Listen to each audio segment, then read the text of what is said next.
Hey everyone, this is Severen Henderson, the host of the Fire Podcast. And FIRE stands for Fueling Innovation, Resiliency, and Excellence.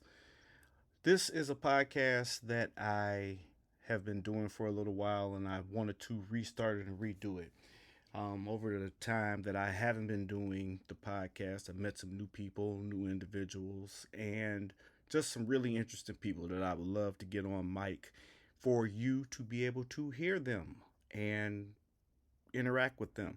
So please tune in to the Fire Podcast. I don't know and I don't have a set schedule of when it will come out. It's kind of sporadic, still trying to lock some things down, but I did take the first step in getting the podcast put back together and getting redistributed. New logo, new name. This is about the third name, but hey, done is better than perfect, and perfect isn't always achievable. But I put something out that I hope someone can listen to, enjoy, get something, learn something from. More times than not, podcasts are just on in the background while you're doing your chores. You know, you're washing dishes, cutting the grass, folding clothes. Just have us on in the background. Maybe you learn something through osmosis. Just any kind of way that you can get something from this podcast. Please interact with us. Please reach out to us and let us know what you would like to hear, what you want to hear.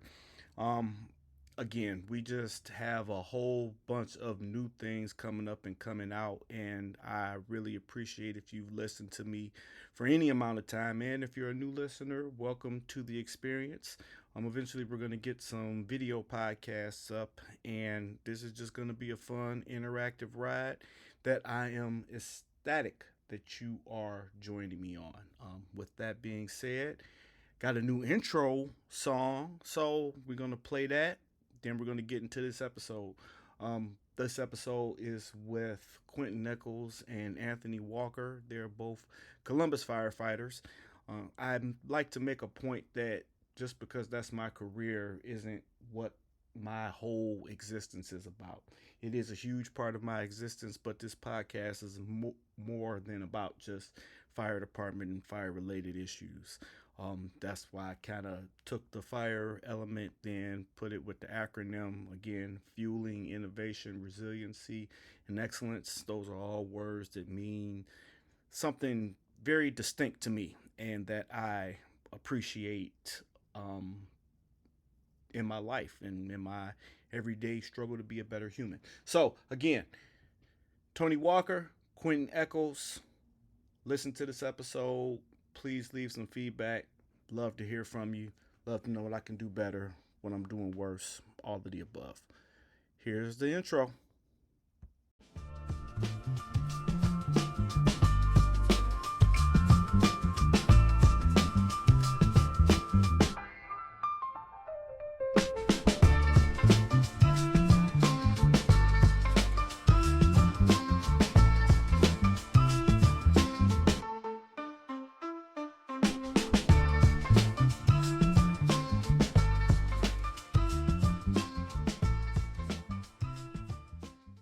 It's Severen Henderson here with Quintion Echols and the man of the hour, Tony Walker, because it's his birthday. Just 50 got years. just got done watching the Guardians go to the next round, so that's good. Then we got Ohio State later tonight, so that'll give you some intel on what day it is. Anyway, 50 years, happy birthday, little old dude. Thank you, sir. Appreciate you. Appreciate you. We down here for the birthday party, but I brought my stuff because I'm resurrecting the show and figured we would talk about some fire stuff, just basic. So Quintion Echols and Tony Walker both are firefighters for the Columbus Fire Department, but Quintion Echols just got an award for instructor of the century. So tell me all about about your instructing of the year award. Well, first and foremost, we gotta again, Tony having 50 years around the sun. That's amazing. So we're glad to be here to come together for that. Yay! To be honest with you, the award was a surprise. We were doing our normal graduation process where every class has a formalized graduation. What that means is even those that have moved on to become Columbus firefighters for their graduation, although they may have formally become Columbus firefighters, they come back and become they come back and attend the graduation. So what that means is you have current cadets as well as sworn in members that come together to celebrate that they have completed, and they call it a completion ceremony. Mm-hmm. So we're going through the whole process of rehearsal, and we're doing that the weeks prior, a couple weeks beforehand. And the new lieutenant, there were certain parts where he would say, "Okay, I'll fill this in." So I didn't know what. I just figured since he said I'm gonna fill it in, that just means that he may know what he wants to say or how he wants to say it.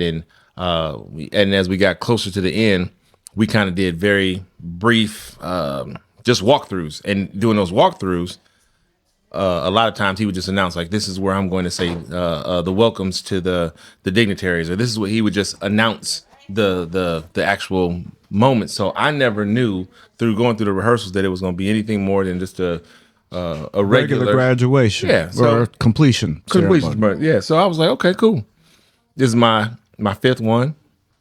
So we're going through the process, and my job was to stand up and usher each row. So as your name is called, I would walk to your row, very formalized, and stand that row up, and then they would walk up and accept their certificate and go through that process. And then at the completion of that, the lieutenant says, I would like to take this time out, and he goes into a speech talking about somebody. This somebody, I'm like, this is a bad dude, whoever you're talking about. It was, I'm telling you, I was like, who are we talking about? I'm thinking it might be somebody important that's on stage, and he's saying how the accolades of this individual and how important they've done in the program and what they've done.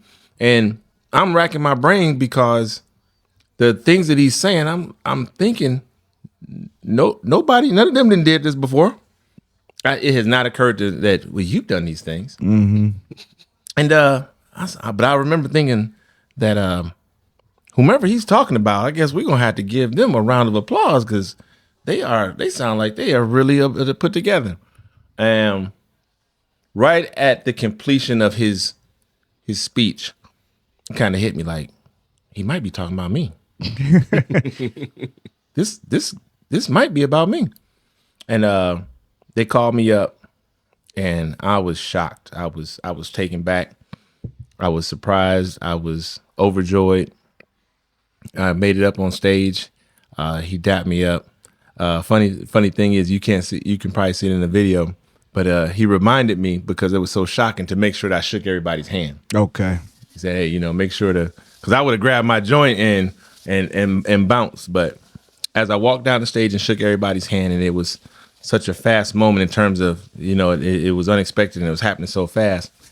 But one of the things that I will go to my grave, what was so exciting, or not exciting, not the right word, what was so special was that as I'm getting ready to walk off the stage, I'm facing the newest class that's in. So they're the ones that are graduating, and then there's ones that are currently enrolled in the class. In the academy. Okay. And we got a large section. It might be about 20 to 30 of us at that point. And as I hold up the and I point to it like, this one's for y'all, and they went crazy. They went crazy. I said, this one's for y'all. And that was mighty special. So very very special moment for me. I'm super appreciative. I'm glad to be in this position. And it meant a lot to me that day, and it still does to this day, and it makes me work even harder. Well, that's great to hear. That's outstanding.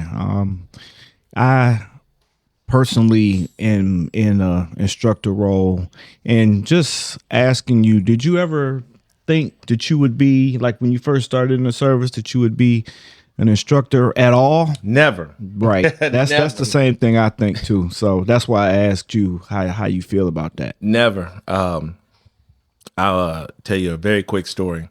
I was in the middle of studying for a promotion. I was at the library, and one of the firefighters called me up. Lieutenant called me up and said that he asked me did I want to be a part of this new thing called the cadet program. Mm-hmm. Lieutenant at the time, Lieutenant Towns, and I abruptly told him no. Abruptly told him no. Quick no. I was like, Side note, I was the one that told him to call it. Mm-hmm. Tony told me about that. So I said, no, that's not for me. And he did me like a used car salesman. He said, he worked on me real good, told me how important it was, explained to me. He said the words, you've helped a lot of people in riding these trucks. How about you help a different group of people out? I told him no again. And he said, don't make a final decision. Think about it. And he did me like a used car salesman. He said, just think about it. Take the keys, drive it around the block. Yeah. And come back and let me know tomorrow. So tomorrow rolls around and I talk it over with my wife. And at that point, it would put me on 40 hours. Mm-hmm. And that was something that I wasn't ready to do, or at least not mentally, I wasn't ready to do. And that resulted in, he called me back the next day and said, hey, did you give that any thought? So my first question that probably all of us asked or have on our mind when we are doing something new and it's in the fire service is, who is the crew? I wanted to know who was going to be involved. And he had ran off an all-star crew. I mean, he had ran off some hitters that are part of the job, that are some worker bees, highly respected. And at that point in time, I said, you know what? I'll give this a shot. And now looking back after it being 5 years, one of the best decisions I've ever made. That's awesome. Tony, you said you had him call him. Tell me about that, please. So that same Lieutenant Towns, he called me, and I did the same thing Q did. Abrupt no. Matter of fact, it was a hell no. For me, I was given a charge by the first chief to hire me full time to help the people as best I could. And my interpretation of that was being on the truck, whether it be the engine, ladder, or the medic, and helping the people out in the public. And that's always just kind of stuck with me. I've always said I never wanted to go to 40 hours. I always wanted to be on a truck. But now, as I hit this 50th year of life, look at things a little differently. If the right opportunity would come along, I wouldn't mind doing it. But yeah, it's funny. Me and Q talk about him being on 40 hours all the time. And I told him, God don't make mistakes. You at where you supposed to be. I know for myself, again, that's the only person I can speak for. 40 hours, it's I don't want to say the gift and the curse, because it's no real curse, but it's just different. When you've been 24, 48, and now they got people going 48, 96s. When you've been just in those situations where you working and living with your fire family for that long of a time, to go to a Monday through Friday off the weekends, whatever time you start to whatever time you end, it's just really, really different. And it's, like I said, I don't want to call it a curse, because you get to sleep in your bed every night. You get to see your family more, but you're still a part of the service. Tell me about your experience in switching over and going to that 40-hour position. Good question. Everything you just said, I had reservations because, at least in the city of Columbus, 40 hours, it gets a bad rap in terms of. Oh, I think that's everywhere. Is that everywhere? Because I shouldn't say everywhere. I know for us it gets a bad rap, but continue, please. And it's perceived as though That's where you go if you don't want to work, or Yep. that's where you go if you're lazy, or those things. Yep. And You do more work. especially, I can't speak on things like, I'm sure other bureaus, other entities, other parts of 40-hour, the parts of the 40-hour department in other cities, including ours. I'm sure they do a lot of work, whether that's prevention or in terms of the medical services and whatever they do over there. But for us, and I would assume probably for you as well, training. The training department, we call it a bureau, the training section of 40 hours.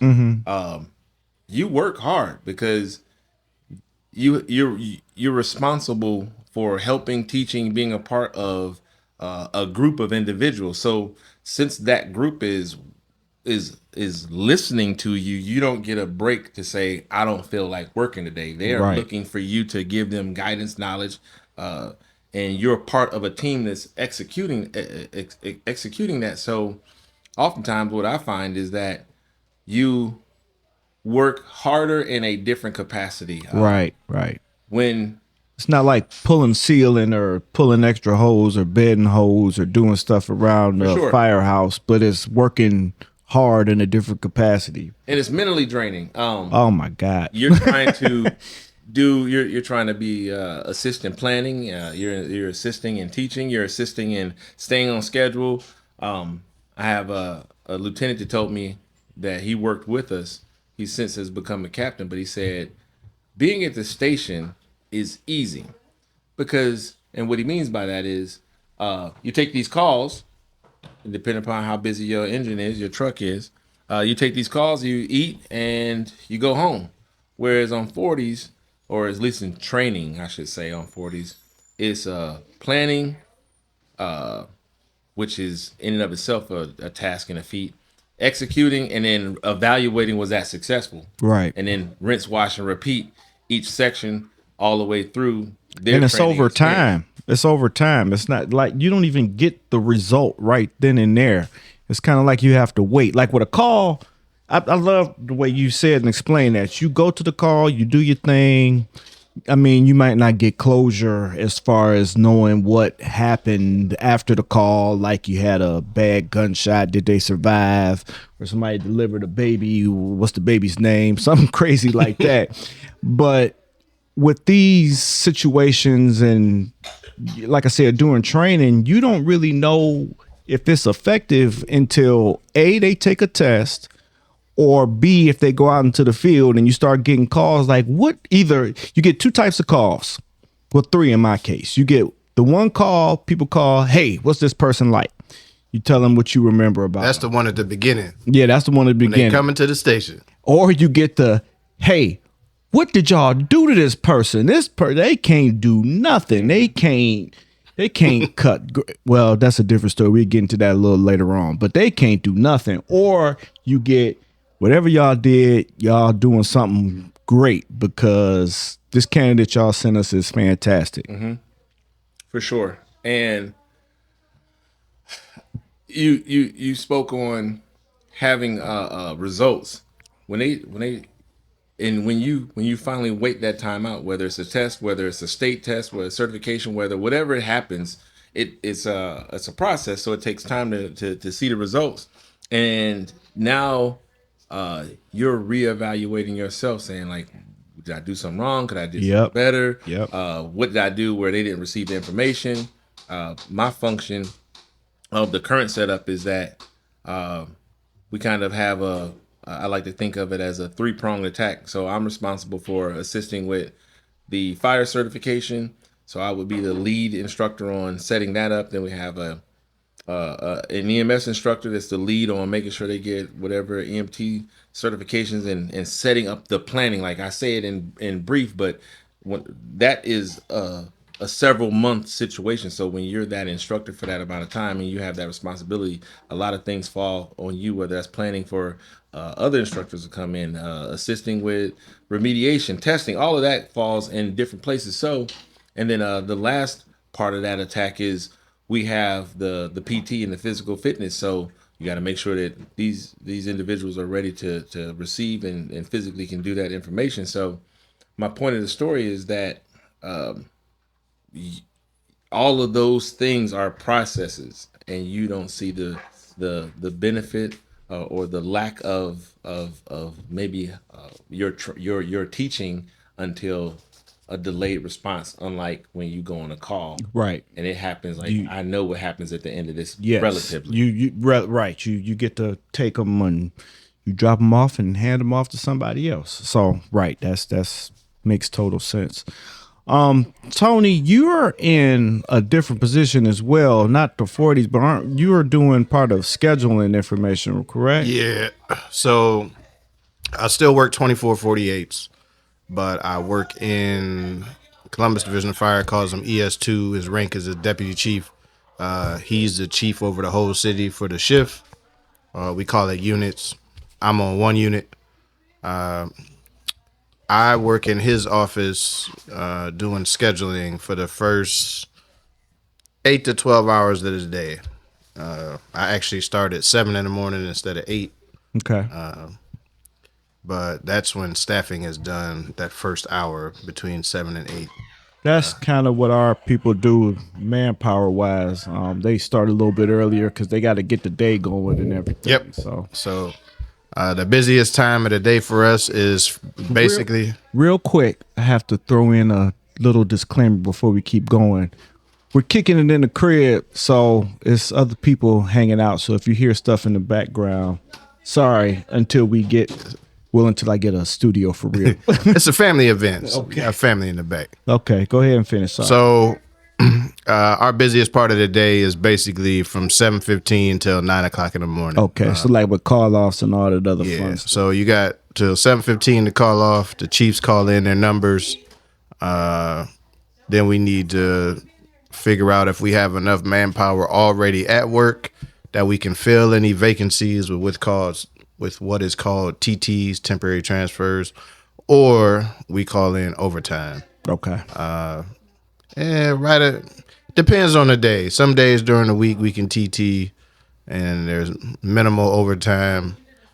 The weekends, it's overtime city. Sometimes we'll exhaust the overtime list. And Got to go to, where do you go to after that? so I call people I know that may come into work, and then we send out messages. We use Telestaff for our staffing. Tony was telling us about the scheduling process, how they do here. But besides that, I have another question for both of you guys, as being a part of and in the service. For me, like I said, that's the only person I can speak for. I have wanted to be a firefighter not my entire life. From when I went to Moses Cleveland and the fire engine came to the school and they let me sit in the front seat and yell over the speaker, and I thought my mother could hear me way downtown where she was working. I say, "Hey, Ma, you hear me?" That's how loud I thought the speaker was. Anyway, that's how long I wanted to be a firefighter. You guys kind of did other things in your careers, and then you came over. This is a long question, sorry, but in our department, I feel like, because you guys work for a big city, I work for a big city, I feel like big cities should take any oncomers that want to take the test, and then you train them up. You give them the EMT, you give them their fire, and then either they become a good firefighter or they don't. A lot of people that are already on the department feel as though that's not the way to go. They feel like somebody should already have some skin in the game. They feel like they should already have their EMT. I know for the medics that we hire, they already have their medic license. We just teach them our city's way. Like I said, you guys came in at a different age, a different rate, and we've been doing this for 20 plus years. Tell me about your opinions on that. I think you should. I shouldn't say I think you should. I don't see anything wrong with hiring somebody that's green. One of the good things about hiring somebody that's green is that they don't have any bad habits. There you go. That you need to need to adjust to your Help them to get rid of. yes.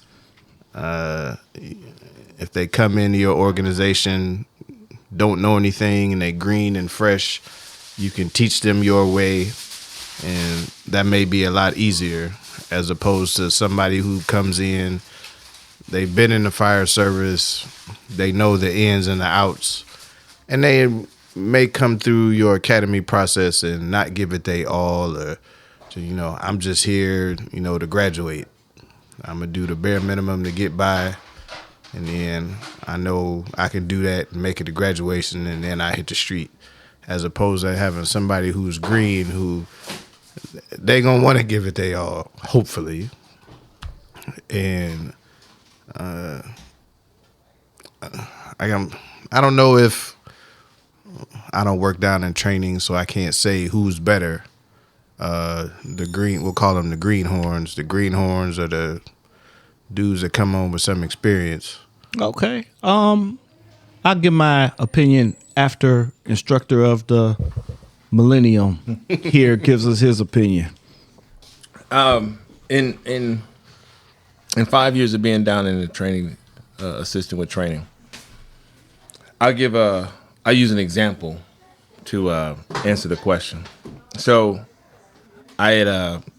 we have a process that is called the journeyman.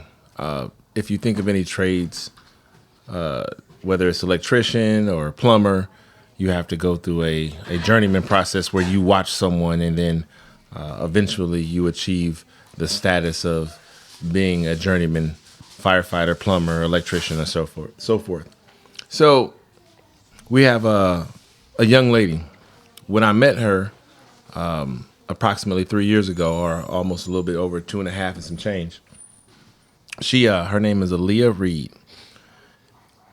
When we first met, when she was initially came to the program, went to a Columbus public school. I'm sure that Columbus public schools have their hands full, so in teaching in student to teacher ratios are probably very stretched, and I'm not here to give an opinion on what they do or don't do. What I will say is that in her going to that public school, when she came to me, there were some things that she needed help with. And I can say that her initial way that she presented, her initial way that I read her to be in needing that help, she was very, very green, a diamond in the rough that we didn't even know. My point is that I just received a text message from her. Here it is, approximately almost very close to 36 months later, because she's getting ready to take her journeyman, finish that journeyman testing, which is a very extensive test. A lot of, now that she's been on company, been at fire stations, went through the process of training through the Division of Fire. What she's getting ready to embark upon is taking that test that says you have acquired the basic knowledge and skills. You graduate from the academy. You've been part of the Division of Fire. You've taken some calls. You've trained and read all the manuals. Now we want to test you on that. My point is that she asked me, sent me text messages, and we had about a 3-hour conversation, all fire related. What do you do when this happens? How does this work when this changes? It was all not questions from a new person, questions from someone that's thinking more in an advanced state. So to both of your question, and to Tony's credit, I tend to lean more towards people that have no knowledge and that we train them, because I believe our training facility is great. And should that person, and it's all individual based, should that person be ready to receive that, you'll be just as successful as she is now. The last thing I want to kind of finish with is that her desire is great. And that's what I think we need to kind of speak on. Mm-hmm. Her, although she may have come from a place that wasn't fire oriented, maybe she wasn't surrounded by but her heart is great. How much she wants to work, and that's the big thing. Work ethic is very Big high, work ethic. and so now here it is, someone that honestly could have easily been written off in some capacity in society. And when I say written off, meaning like, just graduate and good luck to you. And that's what I mean by that. Right. She could have easily just been put in that position. Her heart and work ethic is such that she's already proven and will continue to be amazing. And so in seeing the growth of that individual and seeing someone go from being 19 and not knowing anything and coming from a place where resources such as education and an environment have a big impact on her, to see what she is, here it is only almost 2.5 years later, is amazing. So I say that I feel like I lean more towards the grooming and showing and coming up in an environment that maybe you don't know a lot about. I just need you to be willing to listen and learn, and we can work with that. Well, I think that's the entire thing. So, big cities, again, you get kind of people from everywhere, all walks of life, to come and take your test. When we took that Chicago test in 2006, it was 32,000 something people that took the test, 17,000 people passed the test. And that's still a lot of people. So, you get a call, you hit the lottery pretty much if you get the number. The way our system goes is they go by the last number of your social security number. So it depends on if they starting from 1 or they starting from 9. That particular test, they started from 9. And so that's how I got called. I did good on the test because the test I took was the exact same test I had taken for Shaker 2 weeks before. No, not 2 weeks. I'm sorry. A couple of months before, because I got my number for that test and I did 15 on that list. And so when I started seeing all that stuff from this test and the same thing, I'm like, oh, this is going to be great. But their test was pass fail and Shaker's was ranked. Needless to say, end up getting hired, end up going there. And I had terrible habits from EC. So I remember one story. It was going up the ladder, climbing the ladder. And in EC, we never made a roof because we didn't have enough people to make a roof. Nope. So we did horizontal ventilation all the time, no vertical. Point is, I'm going to the top of the academy on the ladder, showing I'm not scared. I get up there and I jump straight off the ladder like I'm ready to dunk on somebody. Like, jump off the ladder. And I remember my instructor at the time, Bob Love, and Ray Culler. Ray Culler is still with us. Bob Love passed away. They said, "Oh, you dead." And I said, "What you mean I'm dead?" He said, "You can't jump off the roof like that. What if it ain't no roof there?" And I'm like, "Oh, yeah." Like I said, I had never made a real roof before. I had been in tons of fires, Fire City, fire for days, doing everything. And that's the other thing. We didn't really have a assigned position in EC because it was whoever got to the pipe first. It was whoever grabbed the I can't even think. Maybe I have been on 40 hours too long. Whoever grabbed the line Whoever grabbed the line first, whoever grabbed the hook first, whoever grabbed anything, if the axe first, that's who got to get going. So they said, "Oh, you dead." I finished telling this story to you. So I jump off. Like I said, Bob Love, Ray Culler, you dead. Why am I dead? Cause you can't just jump onto the roof like that. That was one of those bad habits I learned, and not learned, that I self-taught myself. And since then I've come to teach and learn and have things happen in my life and career, and see things happen to other firefighters where they get hurt and injured doing some of the same garbage that I was doing when I first started. But I think what you said is the most important. It has to be somebody that's willing to learn and somebody that's willing to listen. Our department is very built off of names. If you have a certain last name A, you getting hired. B, everybody already knows who your dad, your uncle, your cousin is. And you can't say you can't get hired because somebody in your family's already on the department. And sometimes those people are great. Sometimes those people stink. But for the most part, I feel like it's up to the individual and what they have inside of them as opposed to if they have skills or not.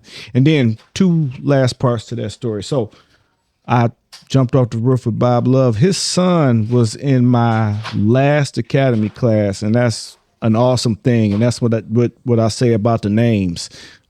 Just kids coming and following in their parents' footsteps, coming to get the greatest job in the world and just putting forth that same effort as their parent did. And I have another podcast that I'm trying to get with a guy that was at my house.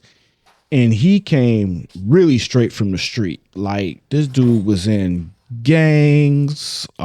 He was giving his check to the gang after he made it. Just all kind of stuff. And he retired since, one of the greatest firefighters I have ever seen, ever. And so he was super green, no knowledge of nothing, and just got good. Then you have people who know stuff and they good. So I feel like it's the person more than anything.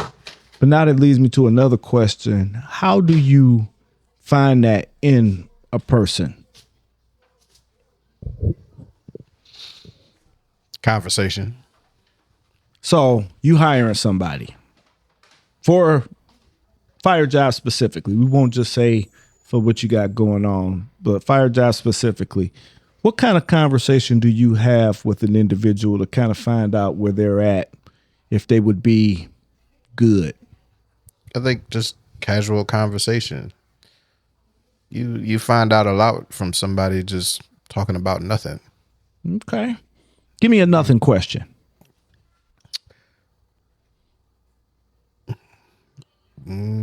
What do you like to do to, have fun? Maybe do you play sports? Do you kind of find out with that sports question, you can find out if somebody is competitive. Yeah, they have drive. Yep.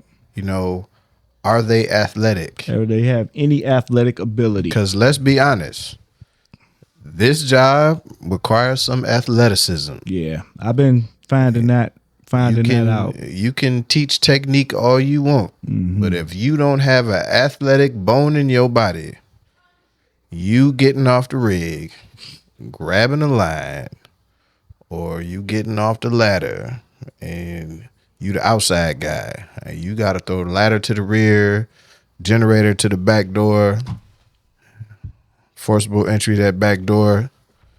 Like, if you don't have any athleticism, that work may not be getting done. Might be a wrap. And there's a saying in the fire service: as goes the first line, so goes the fire. Oh yeah. Hey, look, if that first line is being grabbed by somebody non-athletic and they having issues, we gonna be there a lot longer than we need to be there. You want to be. Q, what about you? What you think? What kind of conversations you have to find out that person? They got that grit or quit. So, being part of this program, I've had the privilege of being able to be part of the interview process. Oh, okay. So, I don't want to go into the interview questions. Oh, yeah, they're going to be listening to cheat. If they listen, they would hear the interview questions. But in that interview process, there's a series of questions. And generally speaking, it asks a lot of things like centers around being a team player, centers around receiving orders, centers around interacting with other people. Those key components, which when you really break it down to is how do you interact with being on a team? How do you have you been in positions where you had to react and do things and be pressured, and how did you react in those type of situations, in high pressure situations? So, so being part of that interview process has enabled me to. It's an interview, so you don't get the you get an interview version of a person, Right. but oftentimes what you'll find is that within that interview process, you see some qualities, you hear some things that alert you that this person could be a good fit, could be a possible good candidate. Now, there's also the some people don't interview very good, Right. Okay. and you have to take that in consideration. And when you're, especially for my program, you might have someone that's literally just graduated from high school.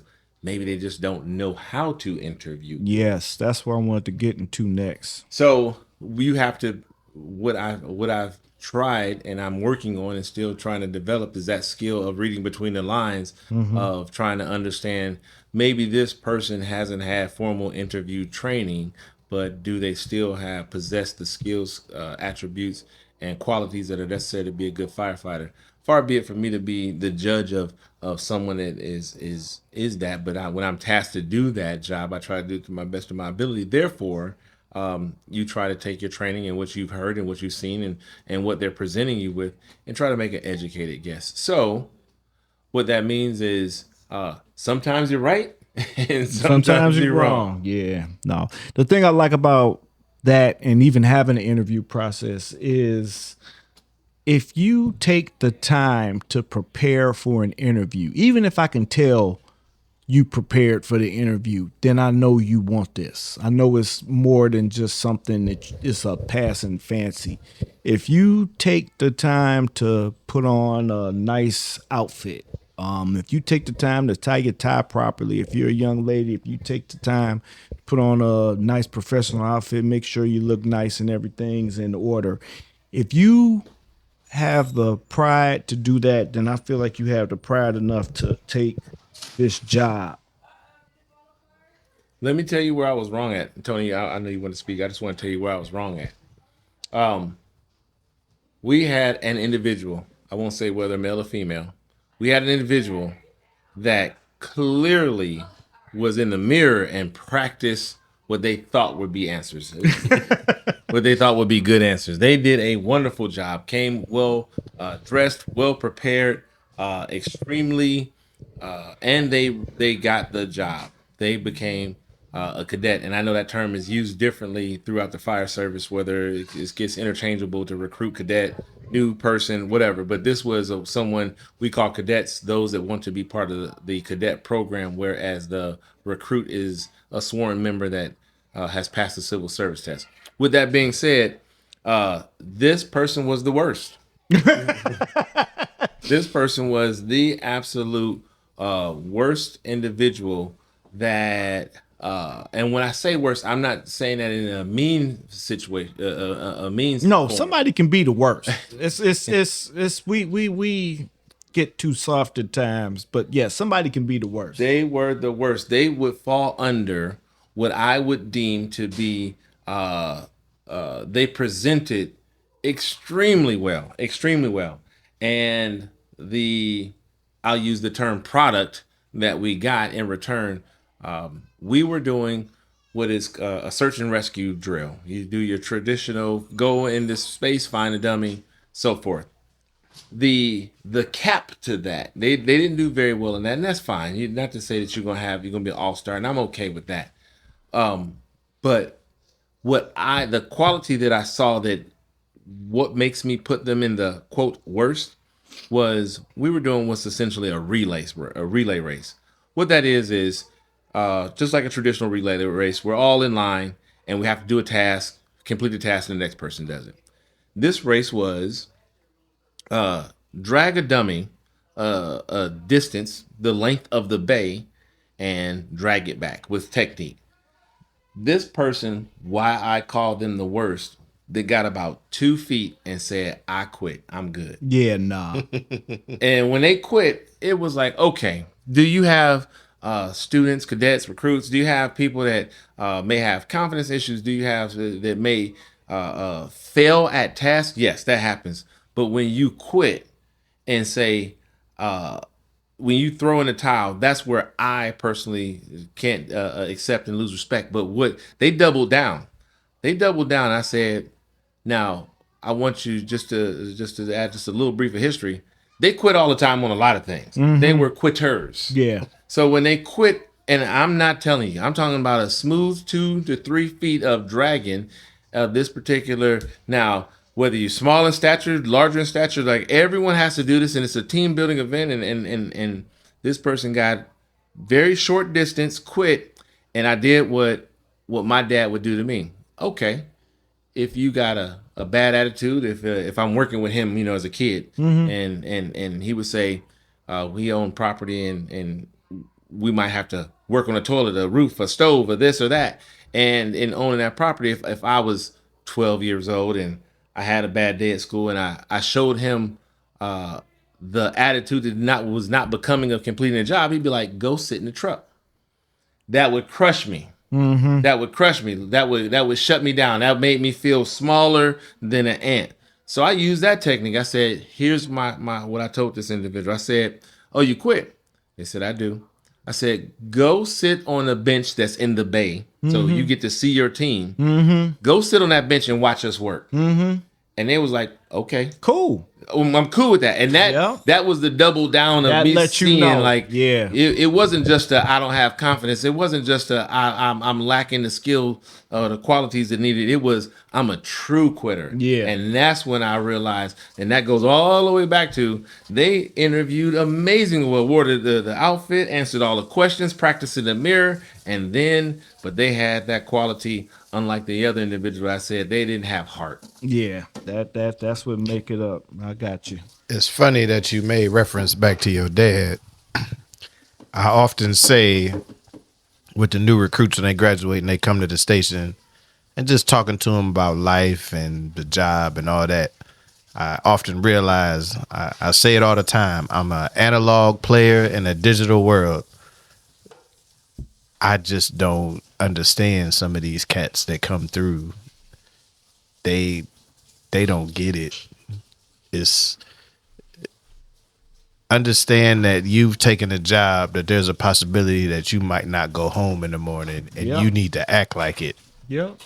But that's what we try and emphasize. So yeah, I get what you This we're really seeing the effects of the video game generation. They think it's a restart button. That's what you think it is? If they happen to stay on the fire department, or if they don't, they say, this ain't for me, I'll go do something else. Like, to me, it's crazy. Like you said, this is the best job in the world. Why would I ever leave it? But I've talked to a couple people that are like, oh man, I might stay here for 5-6 years and I'm gonna go do something else. Well, I'm like 5-6 years. I had a friend that said that to me back when I was first trying to get in. He was like, for you, that's like a career. For me, it's just a job. And I'm like, how? that don't make sense to me. But it's people that feel like that. And, ain't nothing wrong with that as long as they show up and do what they supposed to do. But it's just not a sentiment that I necessarily agree with. And a lot of people I know agree with. If that's the case, go get that other job now. That's what I say. Yeah, that's why I go with the saying, man, I'm just an analog player in a digital world. We're not on the same wavelength. Now that's part of that conversation where you can have and figure out if somebody can do something or not. But the last thing we say about this, and then I want to transition into something else. A lot of the newer people, the newer generation, we find that they can't swing a hammer. They don't know how to use a wrench and things like that. And a lot of guys, they get out on them and talk about how bad they are. But I just want to kind of switch the narrative and appreciate their greenness, because some of these kids don't even know how to cut grass. And some houses, you got to cut grass at your house.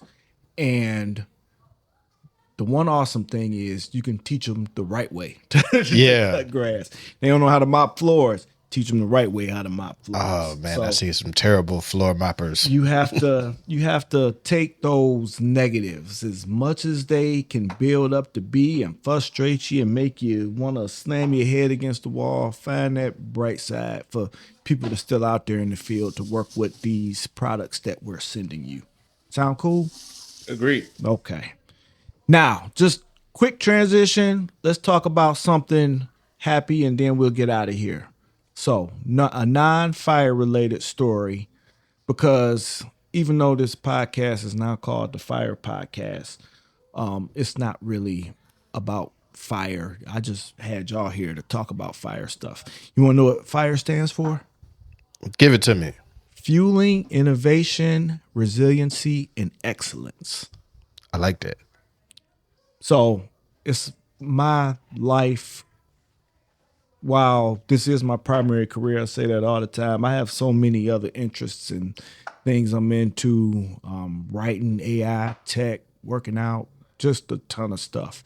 So give me a happy story about anything that doesn't have to do with the service. And we'll make Q go first. All right.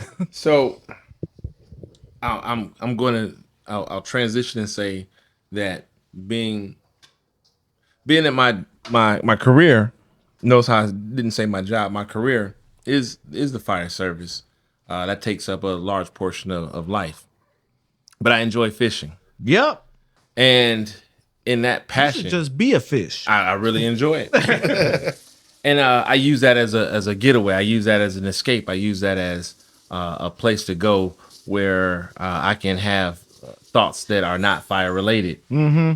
I invest a lot into the I call them the kids because they're 20-year-olds. I invest a lot into them, and as we said earlier, the program that I work with in the boundaries of often takes up a lot of mental energy. Mm-hmm. So what I tried to do this year was to focus on fishing and family, or family and fishing. Family should always be first. Nope, too late. You already said fishing first. That's. I thought of when you You a said the fish. story. But what I did was try to commit to being more, following my passion more. So the story that I have to tell you was that there was a tournament. I fish off of, I like to think of it as a big plastic boat. We fish off of kayaks, but it's not your traditional. It's a very advanced version of fishing off of a kayak. And I had a tournament coming up. It was near some home water being close to my home, and lakes that I had been privy to fishing in before. And this particular setup was that you were able to fish one of two lakes or both of them within an 8-hour period. You just had to use your time wisely. What I ended up doing was fishing one body of water, did okay, and it worked out okay. Caught what I needed to catch. There's you need to catch 5 of them, and the biggest, of course, in any tournament, the 5 biggest win that tournament. I did okay, and I said I'm going to split my time up, and I'm going to use my ability to go to this second body of water. I went to that second body of water, and nobody was there. It was a complete ghost town, but it happened to be exactly 1 block from my house. Oh, sweet. So I said, you know what? I know this body of water, but as anything, whether it's hunting, fishing, or anything to do with another creature besides yourself, there's variables in play. It was an extremely windy day, extremely windy. The type of wind that is not conducive to fishing, but not conducive to being a winner. As I'm making my way to this particular body of water, I'm making a decision. I said, since I know it very well, I said, am I going to go? I'm going down a straightaway, and I'm approaching what essentially is a fork in the road. And I'm telling myself as I'm approaching it, are you going to go left and go to this boat ramp, or are you going to go right and go to this boat ramp? I made the decision to make a left. I ended up at a particular boat ramp. There was nothing telling me that it was going to be a great day. It was just the decision that I made. I had what would be deemed a phenomenal day. I did amazing. I had a stupendous day. I had a very mentally successful, mentally Sounds refreshing. refreshing. Yes, a very mentally refreshing day where I was catching them. It was lights out. I did so well that as I caught those fish, I said I went from just a person that we call it cashing a check. Are you going to be in the top 1, 2, 3, 4, or 5, depending upon how many participants? I went from a position of not being in the money to, as I caught more fish, I said, you might be in a space where you might be able to catch a couple and make a cash a check. Then I got to a position where I said, you might be in first, second, or third. Then I got to a point where I said, I'm battling for first now. So we went from a regular day, and you got to get you got to get up really, really early. So now I'm having that kind of excitement, that kind of cortisol release where I was like, man, not cortisol, I'm sorry, adrenaline and dopamine release where I'm saying I'm getting excited. I'm yelling as I'm catching them. I'm looking like I'm a crazy man if you had seen me on the bank. And the tragedy is story. There was a fish that I caught. The math, I won't bore you with the math, but this fish is in my boat. I'm going through the measuring process, and this fish did not want to be in the boat and jumped off of my measuring board. It's a big ruler. This fish jumped so high that it jumped off, jumped back in the water. I wasn't able to acquire the proper measurements and things that I needed to prove that I caught it.